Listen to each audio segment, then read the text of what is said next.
अस्सलामुअलैकुम नाजरीन, तारीख की दुनिया में खुश आमदेद।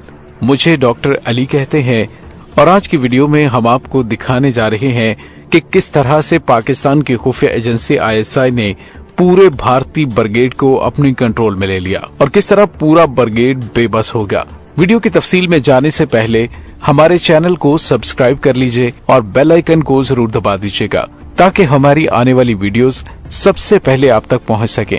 और कमेंट सेक्शन में पाक फौज जिंदाबाद का नारा कमेंट जरूर कीजिएगा। नाज़रीन, आपने सुना होगा कि 1 या 2 आर्मी पर्सन दुश्मन के लिए जासूसी करते पकड़े गए, लेकिन कभी आपने ये नहीं सुना होगा कि एक पूरा ब्रिगेड दुश्मन के लिए जासूसी करता हुआ पकड़ा गया या फिर जासूसी करता रहा। नाज़रीन, एक ब्रिगेड में कम से कम 4 यूनिट्स होती हैं और एक यूनिट में कम से कम 300 फौजी जवान और ज्यादा से ज्यादा 900 या 1000 फौजी होते हैं। और अगर ब्रिगेड के आला अफसरान दुश्मन के लिए जासूसी कर रहे हों तो ना चाहते हुए भी चारों यूनिट के अफसरान और सिपाही भी इस कार्रवाई का डायरेक्ट या इनडायरेक्ट हिस्सा बन जाते हैं। ऐसा ही एक वाकया पेश आया था इंडियन आर्मी के साथ। उनका एक पूरा ब्रिगेड पाकिस्तान के लिए जासूसी करते हुए पकड़ा गया और ये पूरा जाल बिछाया था पाकिस्तान की खुफिया एजेंसी ISI और मिलिट्री इंटेलिजेंस ने। नाज़रीन, ये इंडियन आर्मी का स्याह तरीन बाब है जो एक सांबा स्पाई स्कैंडल के नाम से जाना जाता है। इंडियन आर्मी ने 24 अगस्त 1978 से 23 जनवरी 1979 तक जम्मू कश्मीर के इलाके सांबा में मौजूद 168 इन्फेंट्री ब्रिगेड और उसकी यूनिटों से 50 ऐसे एक्टिव ड्यूटी फौजी अफसरान और सिपाही गिरफ्तार किए जो पाकिस्तान के लिए जासूसी कर रहे थे। और जासूसी में एक ब्रिगेडियर, 3 लेफ्टिनेंट कर्नल और कई मेजर्स, कैप्टन, JCOs और NCOs और दूसरे रैंक के फौजी शामिल थे और 11 सिविलियन भी इसी जासूसी के इल्जाम में गिरफ्तार हुए। नाज़रीन, सवाल ये पैदा होता है कि ये सब शुरू कैसे हुआ, पाकिस्तान की मिलिट्री इंटेलिजेंस ने इतना बड़ा जाल कैसे बिछाया और ये राज खुला कैसे और ये स्कैंडल में कैसे तब्दील हो गया। ये सब के सब हम आज की वीडियो में आपके साथ शेयर करेंगे। तो नाज़रीन, कहानी शुरू होती है इंडियन आर्मी के एक आर्म से गनर सुरंदास से जो 1971 में पहली मर्तबा बॉर्डर क्रॉस करके पाकिस्तान आए थे। ये पाकिस्तान करने के लिए क्या आए कोई नहीं जानता, लेकिन सियालकोट सेक्टर में पकड़े गए।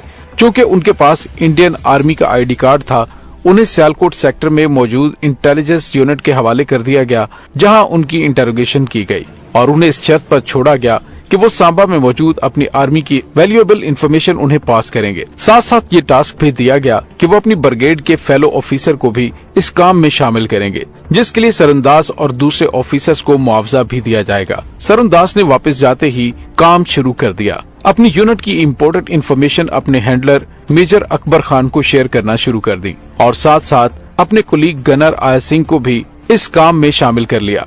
इसके बाद आहिस्ता आहिस्ता कैप्टन बलवंत, कैप्टन नेगेल, कैप्टन राठौर और कैप्टन राणा जैसे कई अफसरान और जवान इसमें शामिल होते गए और ये चेन काफी लंबी होती गई। यहाँ तक एक ब्रिगेडियर भी इसकी जद में आ गया और जासूसी के सिलसिले में दास और सिंह कई दफा बॉर्डर क्रॉस करके पाकिस्तान आते रहे और ये काम वो उस वक्त करते थे जब वो छुट्टी पर आए होते और ड्यूटी पर ऑफ होते थे। दूसरी तरफ इंडिया की इंटेलिजेंस ब्यूरो को सुरेंद्र के बारे में जब शक हुआ तो उन्होंने सुरेंद्रदास की यूनिट को रिपोर्ट दी जो उस टाइम मध्य प्रदेश में थी। ये रिपोर्ट सांबा से मध्य प्रदेश गई थी और सुरेंद्रदास अपनी यूनिट में था। नाज़रीन, सुरेंद्रदास 1975 को गिरफ्तार हुए और उन्हें गिरफ्तार करके मध्य प्रदेश से पठानकोट भेजा जा रहा था, लेकिन सुरेंद्रदास ने जालंधर के नजदीक चलती ट्रेन पर छलांग लगा दी और 2 जुलाई को पाकिस्तान पहुंच गए और सियालकोट में स्टे किया। लेकिन जब सुरेंद्रदास साल बाद पाकिस्तान से वापस इंडिया गए तो उन्हें गिरफ्तार कर लिया गया। पुलिस ने उन्हें 10 अप्रैल 1976 को इंडिया की मिलिट्री इंटेलिजेंस के हवाले कर दिया और जुलाई 1978 तक उनकी कस्टडी में रहे। आर्मी एक्ट में उस पर केस चलता रहा, लेकिन उन पर सिर्फ इस बात पर 7 साल कैद की सजा सुनाई गई और आर्मी से निकाल दिया गया और इस बात पर कि वो विदाउट लीव लिए अपनी यूनिट से एब्सेंट रहे। शायद सुरेंद्रदास को इसके ऑफिसर बचाने की कोशिश कर रहे थे, लेकिन कस्टडी में शायद सुरेंद्रदास ने अपने 2 साथियों का नाम जरूर लिया था जो कि कैप्टन रणवीर सिंह राठौर और कैप्टन AK राणा थे, जिन्हें बिलतरतीब 24 अक्टूबर और 27 अक्टूबर 1978 को अरेस्ट किया गया। दूसरी तरफ आया सिंह भी बॉर्डर क्रॉस करते हुए पकड़े गए और इंडियन मिलिट्री इंटेलिजेंस के हवाले किए गए और उन पर भी सुरेंद्रदास की तरह आर्मी कोर्ट में केस चला और आर्मी कोर्ट ने उन्हें विदाउट लीव एब्सेंट के जुर्म में वही 7 साल की सजा और आर्मी सर्विस से डिसमिस कर दिया। लेकिन जल्द ही उनकी सजा में कमी कर दी गई और उन्हें आजाद कर दिया गया। 1985 में एक दफा फिर आया सिंह को पाकिस्तान से इंडिया जाते हुए इंडियन पुलिस ने गिरफ्तार कर लिया।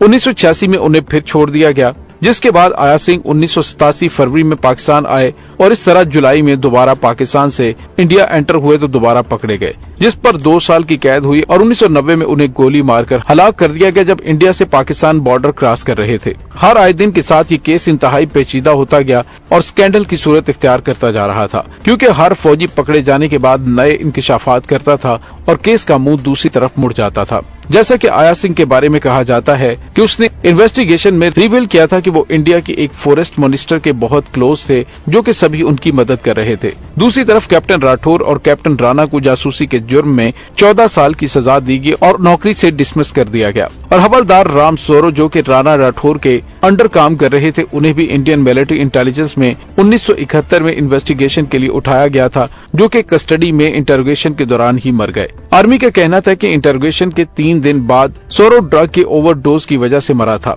पोस्टमार्टम में जाहिर किया गया कि मल्टीपल इंजरीज और टॉर्चर की वजह से हवलदार सोरो मारा गया।